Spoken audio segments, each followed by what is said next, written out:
Well, good morning. Welcome to today's webinar on operationalizing ESG, biodiversity, and what is the right strategy. I'm delighted we're able to hold the session today with Gaby Glaesener-Cipollone, facilitator lead at Community Impact Challenge, and we'll hear a bit more about Gaby as we move forward.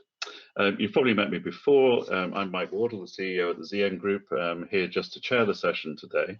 And the first thing I want to do is to say a big thank you to our sponsors.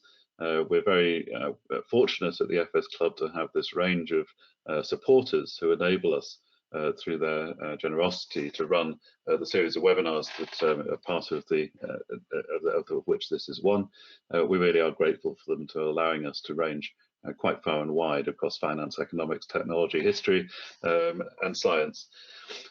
So just about this morning's agenda, my job is very much to introduce, but then leave the floor to Gaby to give the keynote presentation. And that'll be about 20 minutes worth of presentation, after which we've got plenty of time for questions and answers. If you do have a question and you've not used the GoToWebinar system before, the way to ask a question is to find the question tab on the dashboard on your screen, type the question in, that'll come to us, and we'll field those during the Q&A. And you can ask a question at any point during the presentation. So please, if something strikes you, don't wait until the Q&A session, get it into the question box as you go through. The session is being recorded today, so if you want to go back and watch it again, or you want to send it to a friend, it'll be up and live on our website in a couple of days' time. And so please do use that facility if you need to. Finally, just to say, if you do ask a question during today's session, we will pass on your contact details to Gaby. So if there's a need for further back and forwards or the provision of more information, that conversation can start. So I'm delighted to formally introduce Gaby Glaesener-Cipollone, facilitators lead the Community Impact Challenge. Gaby, over to you. Really looking forward to your presentation. Thank you, Mike, for the kind introduction. Also really looking forward to the presentation. So if you could just go to the next slide, please. It's a quick introduction of myself. My name is Gaby Glaesener-Cipollone. I'm a trained consultant, management consultant, and ESG related project manager. I'm working for big consultant companies for most of my life, and then started moving into ESG a few years ago, working with the United Nations Climate Change Race to Zero campaign, which was a very, very interesting, exciting experience. We were helping organizations across the globe at all levels of their life cycles, all kinds of industries and sizes, to embark on their net zero journey and make the pledge to the United Nations. And most recently worked as a head of strategy for a London-based ESG fintech company, driving the ESG agenda, basically building on existing fantastic data capabilities of the organization and bringing that into the ESG and sustainability world. In terms of training, I have a Cambridge Business Sustainability Management course. I'm an absolvent, and I think lots of people know this. It's a fantastic course. Also an MBA from INSEAD and a PhD in urology, long time ago, but it feels a little bit now as if I'm coming back to the roots. If you come to the next, no, just let's do the poll, right? So it was one of the questions that we see the ESG agenda expanding, and the question is that making it less or more likely for executives to engage? The initial thought, of course, it's much bigger challenge, so they will not engage that much. But on the other hand side, we see tools and approaches develop in a more systematic way, so it may be even easier to approach these more complex challenges today. So the question is, will it be more likely or not? And you see the answers there. And if you just want to go through that, and let's see how that works out.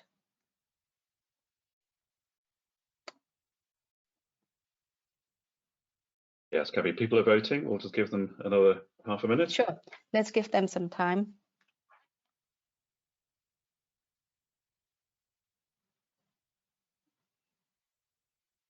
That's super. So I think we can now see the results. Wow. That's very clear. I'm really blown away. It's fantastic. Okay.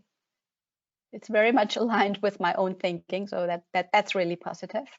Okay, let's get started then with the next slide, please. Okay, an ESG strategy. The question is, why do companies need an ESG strategy in the first place? And the purpose is really to allow organizations to make their business more sustainable by focusing on material aspects.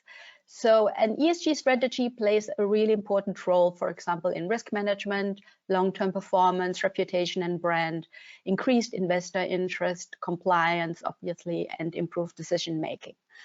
And when companies decide to analyze their ESG strategy, what they usually do is a materiality assessment. And I want to show that briefly what that is and how that works. And in that context, it's worth mentioning the term double materiality, which is a very ESG specific term. And it means that organizations must report both on how their business is impacted by sustainability issues. We call that outside in. It's very much focusing on the financial performance. And they also have to report how their activities impact the society and the environment, which is the inside out. So this is what we call double materiality. There's also a new term available now, which is called triple or context-based materiality, and that looks at ESG impacts even more widely and in a more complex context. I'm not working with that today, just wanted to mention it for those of you who are interested in it. So in terms of the materiality process, just very briefly, what does that mean for organizations? What do they need to go through? It really starts with consolidating a short list of ESG themes. So this is about a list of, I would say, 70 or 80, sometimes 100 or 150 topics that organizations feel that are important for them. And that can be a result of a brainstorming. They can use the United Nations Sustainable Development Goals, the industry standards. There are existing policies, strategies, initiatives. There's a whole range of information available. There are internal, external subject matter experts they consult, or they can do market research. So my recommendation at that stage is anything that you feel as an organization that may be relevant, put it on the long list at that point and use it for the process. As a next step, you want to map out the stakeholders, so the people who you want to consult. So the whole process is a consultation process. I should have said that. So the internal and external stakeholders, you need to identify them internally. Obviously, that's all about management, middle management, but also people at lower ranks, so to say, who do the real work. And external stakeholder, that can be everybody, also government, regulatory, it can be advisory, other groups, financial market participants, it can be providers, academia, associates. So everybody that has a stakeholder interest in the organization may be on the list. You then will run the materiality surveys. The internal ones are surveys, and the external and the senior executives you will run as face-to-face meetings. And just to give you a feeling about the sample size, what big organizations are looking to when they do these kind of analysis. So Novartis in 2020, for example, they had a survey period for the internal assessment about 6 weeks, and for the external assessment about 5 months. So that's probably because it was quite difficult to get a hold of senior stakeholders for the face-to-face interviews. But for the internal assessment, we are talking about initially an invited group of 160,000 individuals, almost, and of those were almost 20,000 participating in the survey. And from the external stakeholder, they initially invited almost 4,000, and about 1,500 then participated in the face-to-face meetings. So you can see this is not an easy or a simple or short-term initiative. This is something that you really want to think through. You want to prepare properly. You need the right governance and the right framework to make that really worthwhile. The most important thing, or one of the important things as a result, is then the so-called materiality matrix. And I've shown you an example here on the right side. This is the materiality matrix of Kao. Kao is a Japanese global chemical and cosmetics company. They are based in Japan, and the reason that I picked those as an example is that they also disclose, they're among the first ones to disclose for the TNFD and the location-based ESG analysis, and we come to that later. So at that stage, we can see the materiality matrix very often is, a line, is a dotted graph. You see these topics that come out top, and usually there are 15 to 20 most important prioritized topics that you will get from this analysis. In an ideal world, you would see that as a diagonal, so from the bottom left up to the upper right corner, and that reflects a really good balance in the interest. So the things that are a priority for the organization also seem to be a priority for the stakeholders. And one of the things that organizations also like to do among these group of prioritized topics, they will focus on a group of very high prioritized items, which are shown here in the red circle. And these are items, or these are topics that organizations will use to work with from a branding and a positioning perspective. So for example, if you have water as one of the topics in this group, you may think as an organization how you put water as the dominant theme in your external communication. So why is water important? What do you do about water in your environment, and why is it important for the business, and how do you embed it in a wider strategy? So for example, Coca-Cola had identified me, we, the world as a top priority, and they had then translated that in 3 specific areas of well-being, women, and water. And these are then 3 tangible, more tangible topics that you can then work with and move forward with. Once you get this group of priorities, and I'm talking about the whole group, the 10, 15, 20 priorities that come out, you will then develop a fact-based, detailed financial sustainability analysis. And what you really do is you want to try to turn these prioritizations into an action plan. It is really basically a high-level internal action plan that you develop based out of these results. You need to define targets, you need to set goals, you need to define matrices, and you need to find ways to track and measure. And needless to say, this can be a big transformation engagement for the whole organization. So also thinking about transformational approaches, how you engage with different parts of the organization to embed this into the organization. So if we go to the next slide, please. So this is from Kao's action plan, and this action plan is directly derived from the top priorities from the strategic assessment. You see the same color. And you also see, this is exactly what we would expect.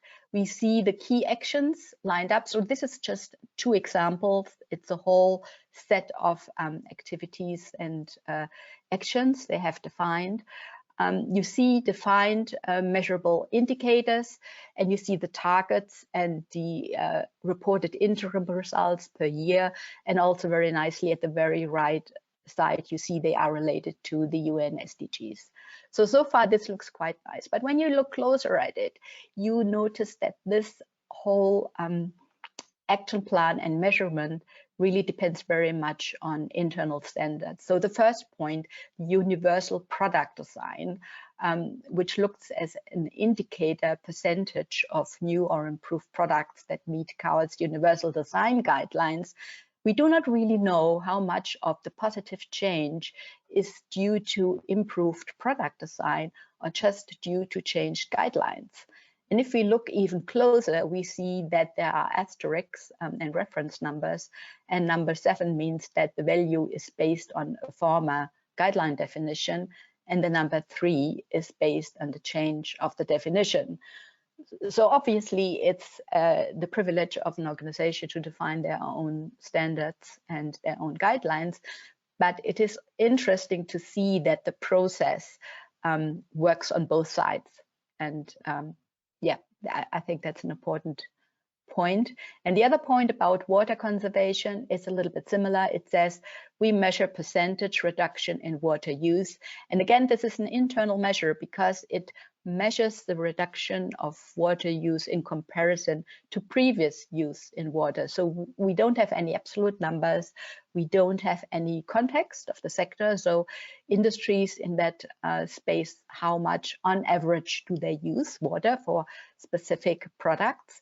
And how do they engage with the local environment? How do they get this water and how do they work with this? So this is certainly a step in the right direction. But we can also see the limitations in terms of standardization, comparability to other organizations or industry standards. So if we go to the next slide, please. And what CAO have done here, and I think that is really a good step in the right direction, is to ask the question, how do we as an organization interact with our environment, and which areas or which indicators in our environment are important for us. So this is all about risk exposure and understanding the interaction with the environment. And this example here very much follows the TNFD's LEAP process, locate, evaluate, assess, prepare, which starts with the location of physical assets, which is here at the bottom. You see they have identified the location of their own factories, but also their supplier factories. And you see then mapped on top the timber forests and the oil wells. And these are two indicators which are very important for CAO. Timber forests, they have a large use of paper. So this is very important for them, is where do we get the paper from? Our paper sources, how healthy are they? And the other thing is oil wells, and that refers to the large use of water. And oil production can affect the local availability of water, and also it can create wastewater or groundwater contamination. So it's very important if your own production facilities are located close to these oil wells. The next slide then shows us, again, a location-dependent ESG risk analysis. And this time we're looking at business activities affected by biodiversity degradation. So when you look at the left side, they have looked at water stress and integrity. And again, compared that to their own locations. And the key take-home messages for them were there is a high water risk in certain parts of North America. And if we remember, this is also where their paper production sites and some of their own facilities are. And they also said there's importance of loss of species and water risk from Middle East to Russia, again, in comparison to their own locations. On the right side, they focus on degradation and indication of wastewater, untreated wastewater, and organic carbon.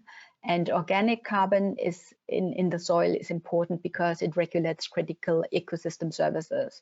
And that can be nutrition, provisioning, water holding capacity, and soil drainage, soil stability, greenhouse gas emissions.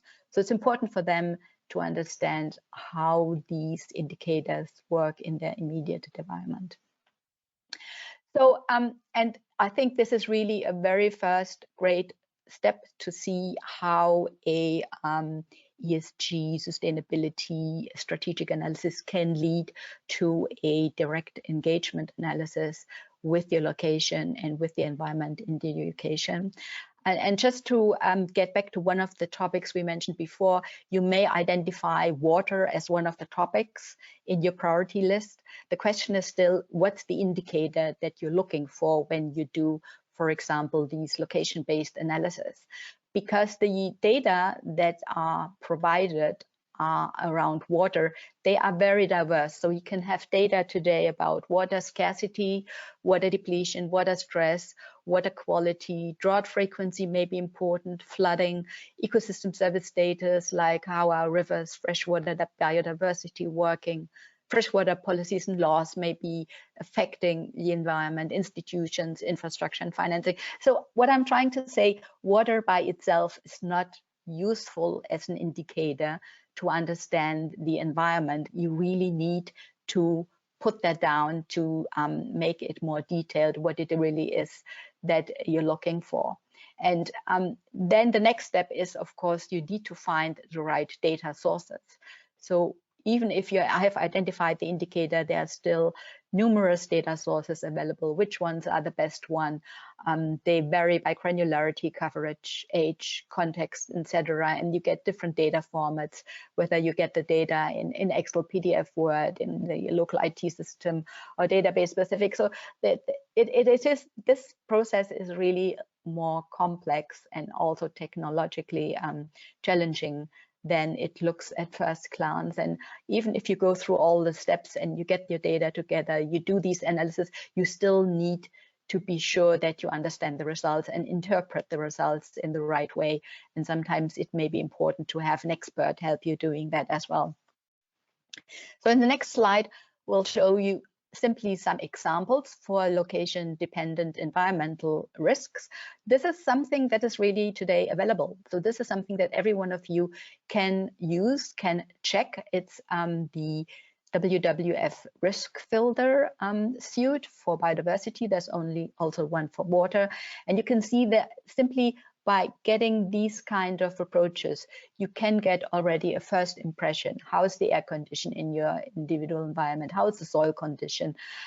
How's the risk of extreme heat, the risk of fire hazards? And these are just some of them that are mentioned there. That it's really a relatively good global coverage. You can zoom in, see all the details. The platform also allows you to explore these maps, to download data, to introduce a portfolio manager function. So it's really a great step forward to get a first impression, or just to play around, see how things are in your environment. And it's also interesting that the biodiversity filter is not limited purely to nature-related indicators like conserved areas, water risk, soil risk, but it also includes indicators related to socioeconomic factors like financial inequality, indigenous people, labor, human rights, because they may also play a role in the local habitat. So if you go to the next slide, please. So what this shows us is, similarly, there are numerous indicator data sets for socioeconomic factors. And these are not from the WWF, except for the financial inequality one, but the others come really from institutions that are specialized on these specific indicators, whether it's child labor, human rights violations, or corruption indices. And this is really good to know that there are institutions that are specialized on certain aspects of indicators that you would like to investigate. And it's great to approach them as well if you feel there's a need and you want to work with those data. Usually all these data are available. This is publicly available, really. So the next slide. This next slide shows us what's the way forward once you've done a very thorough location-based risk analysis.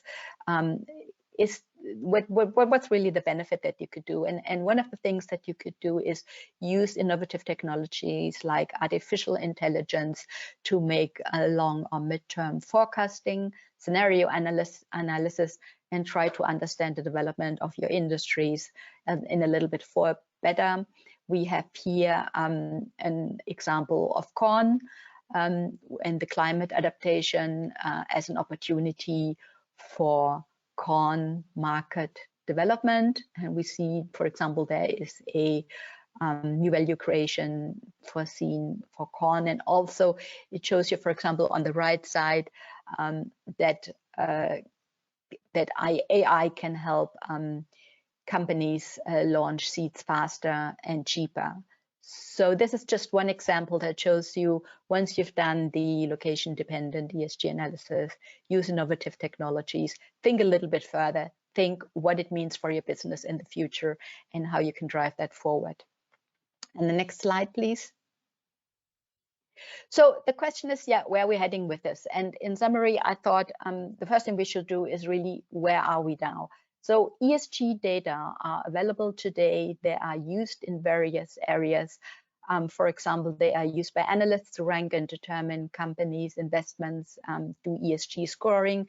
They are used by investors to assess investments' ESG risks and opportunities.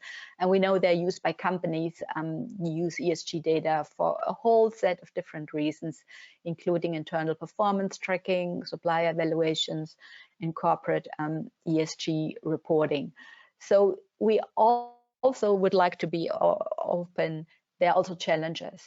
So as I mentioned before, there are numerous data sources. So which ones is the data source you want to use? There is the question of data accessibility. I just said a lot of these data sources are easily available, they're publicly available. That may not be true for all of them. There's a question about quality, and this is, as I said before, coverage, granularity, and just technical standards. At the moment, we will see that there are limitations in terms of standardization, comparability to other companies, industry standards. So although it opens up new doors and gives us new opportunities, the question is really, how can we turn that into something that is absolutely standard? It makes us comparable, helps us to understand forecasts, industry better. And there are a few activities moving forward. So we see upcoming ESG data regulation, and I've just mentioned here 2 links that you want to have a look at if you want to learn more about it. The UK HM Treasury is working on a future regulatory regime for ESG ratings providers in the UK. And as an area of concern, they have identified, for example, lack of transparency, potential poor governance in systems and controls, potential poor management of conflicts of interest of ratings provider. I personally have joined them. I was invited to a roundtable discussion with the UK HM Treasury as part of the whole consultation process. And I was very impressed to see how much forward they are also driven. And to be honest, this whole topic at the government level is very much driven by financial services, specifically investment companies, because they complain that at the moment they do not have any transparency about the ESG ratings. Where do they come from? How are they created? Which data go into them? And they base very expensive multi-billion pound decisions based on these ratings to help them analyze their risk exposure. The other thing that I would like to say, we know that the TCFD is already much progressing around the world, and it's adopted by many countries as a regulatory instrument. You know, the TCFD and also the TNFD are both frameworks. They are recommendations, so it's up to countries to turn them into regulations. And what we see in some countries that they do not adopt the TCFD framework, but also they start prescribing standardized ESG data sources. So this whole topic about ESG data is really coming up the agenda, and the CDP has done this very nice overview showing which countries are on the forefront of regulating ESG providers. And in terms of global standardized ESG databases, we see two first approaches: the WWF Global Observation Biodiversity Information Portal, global. And as mentioned earlier, there is already an extensive experience with the WWF Risk Filter Suite. So they're building on this, which is a fantastic way to go forward. The TNFD has published a paper on global nature-related public data facility. And what I wanted to say, the TNFD, if you engage with their process, they provide a whole list of recommended ESG data sources. So you can see that there are also early signs of focusing of ESG data quality and standardization. And the last one, the NORAD, this is really, I would say almost a rumor, something we heard, that they also want to engage and then they want to do their own ESG data standardization. So the question is where we're heading. Are we going to have a GASP? Thought it was really interesting. Generally accepted sustainability principles that would be in parallel to the generally accepted accounting principles. And it feels for me that we are moving down this road, and it's going to be interesting to see in the next few years how this is going to develop. Yeah. And I thought we want to repeat the poll and see whether anything has changed.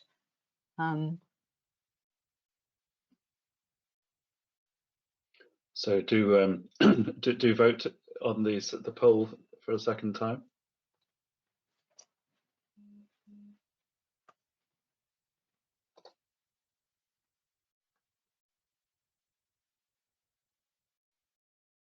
Just give a few more seconds.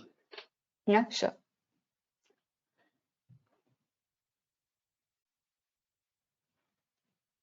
Okay, I think we can see the results. Okay. Still a very strong thought that yeah. the systemic approach will make engagement more likely. Yeah, yeah. Well, Gaby, thank you so much for that whirlwind presentation. There's an awful lot going on in this field, and it's really useful to have that brought together in such a clear way. I was going to ask, you mentioned right at the end that you're having standards similar to the accountancy standards that we have internationally.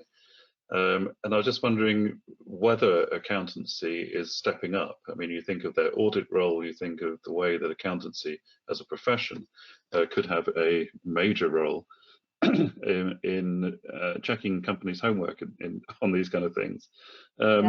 Is there good engagement with the accountancy profession? I think is the real question underlying that. Yeah. It's interesting that you ask this question because we had already interesting discussions with the accountancy profession and their representative institutions. And indeed, the accountancy institutions, they feel very strongly about this development. And they say, yes, we are perfectly placed to do these kind of analysis as well, and just, do an extended gap analysis for organizations, because we know what it means to be compliant, to follow regulations, to work with data. Now, the initial discussions we had with them were slightly different because we were a little bit skeptical at the time.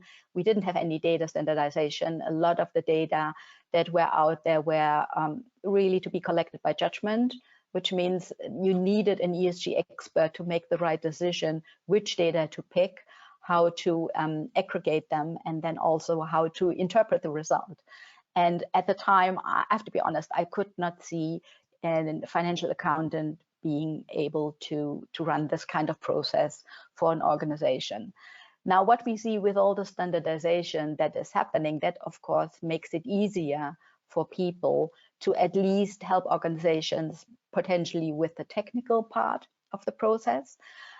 I would still say for the interpretation, you need an ESG expert. Now, there may be in the future ESG financial accountant experts, that may be one of the subtopics there. I won't deny that.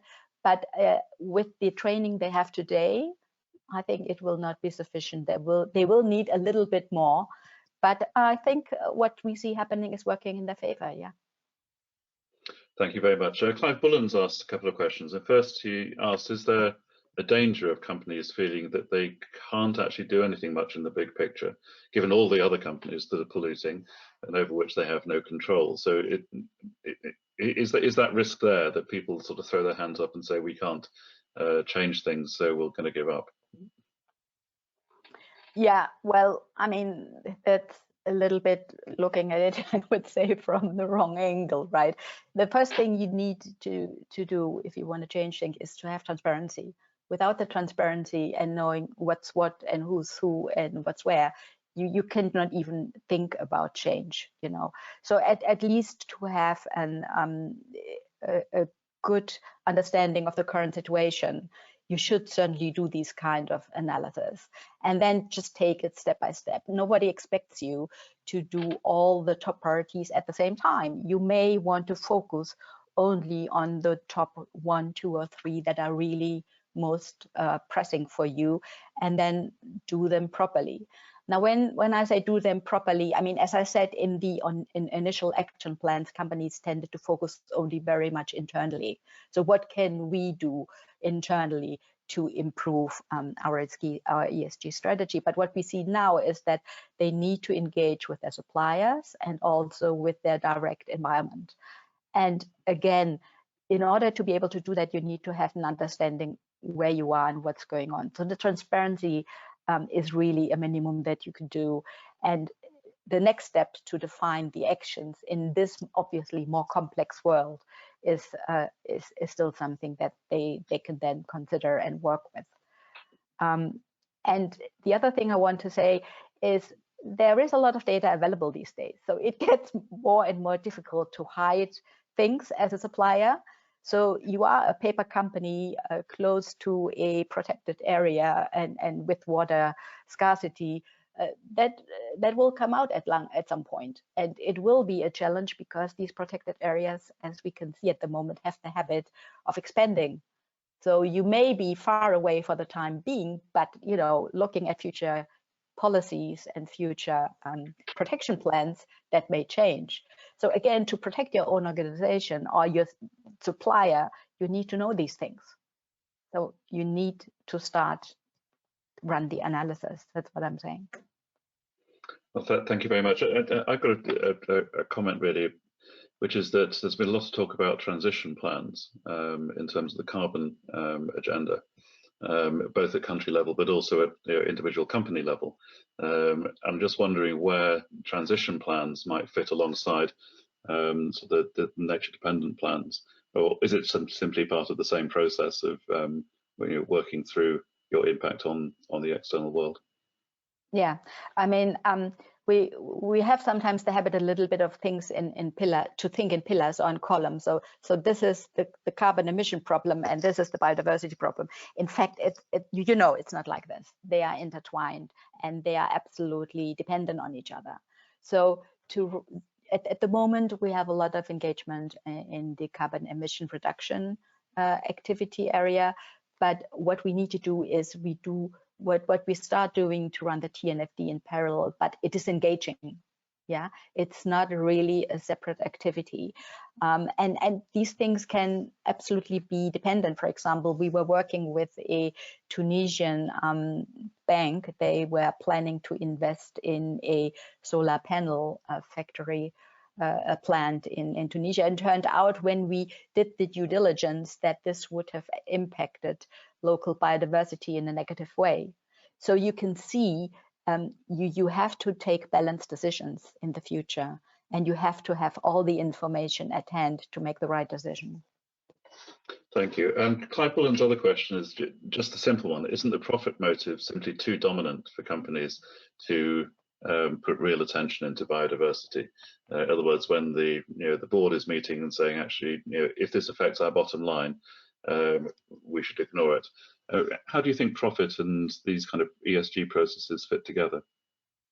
Yeah, I mean, at the end of the day, I think there are 3 drivers for a change in the ESG sustainability environment. One of them is policies or regulation. The other ones, it's investors and customers' preferences. And the third one is technology. So we need to think which of these pillars we can leverage in order to drive things forward. And it may be sometimes we need regulation to help us to move forward. The TNFD is a perfect framework to start thinking about biodiversity, but it depends, and I agree with you, it depends with it depends on local countries and governments how to turn that into local regulation. And a regulation, a TNFD-derived regulation in an Asian country may look different from a European or an American country. But the baseline, that should be there and should be the same thing. And the other thing is, make your products and your services more transparent. You know, customers have a choice. Customers do choose. And I just want to refer back to the automotive industry, for example, in Germany, which was combustion engine focused for decades, very successful, big cash cows, big profits, I would say. And nobody was open for electric cars. And there were all kinds of excuses when you talk to them. And the profit was just one of them, but there were all kinds of excuses, but they couldn't. And then Tesla started selling cars, electric cars in Germany. And suddenly consumers made a choice. They choose to buy these electric cars. And that was really the driver for German car manufacturers to think twice. And suddenly it was possible, you know. And so we need these signals from these 3 columns to help us to move things forward in a capitalistic world. Yeah. Thank you. The last question for me, I guess, is that you know, the examples you gave during your presentation were around sort of large corporation trying to work out its strategy and, you know, its marketing strategy alongside its actual biodiversity strategy. How do you think this might translate into the world of small and medium enterprises who don't have a lot of resource to put into their business planning process and their strategic process? Yeah, I hear what you're saying. Actually, it's the exact same thing. So when I worked for the United Nations Race to Zero campaign, now obviously that focus on carbon emission reduction, but still it's ESG related. What we saw, we were working with companies all over the globe and all kinds of sizes. So we were working with startups, with SMEs, with big corporations, and they obviously they do have less resources. That's absolutely true, SMEs, but the advantage is if this topic is considered important, it's on the CEO's desk right away. And that helps a lot with decision making and implementation, I have to say. And one of the most important discussions we had at the time, because we were working as an accelerator, so we were basically helping organizations to understand the process for the United Nations Race to Zero campaign and be able to make the pledge. So basically, we were looking at the big bucket items and help organizations understand the risk they were taking potentially to engage on a net zero journey. And it was just surprising with these mid-size or SME companies how focused they were and how open they were and the discussions we had. And of course, they're also political, but they're not. There is a different kind of politics, I would say, as in a big corporation when you have all your steering committees and you have to go through your governance processes and this kind of things. So I would say it's absolutely possible. It's doable. Well, thank you very much. Time, I'm afraid, is our enemy this morning, and we are coming to the end of the session. A few rounds of thanks. First of all, to thank again our sponsors.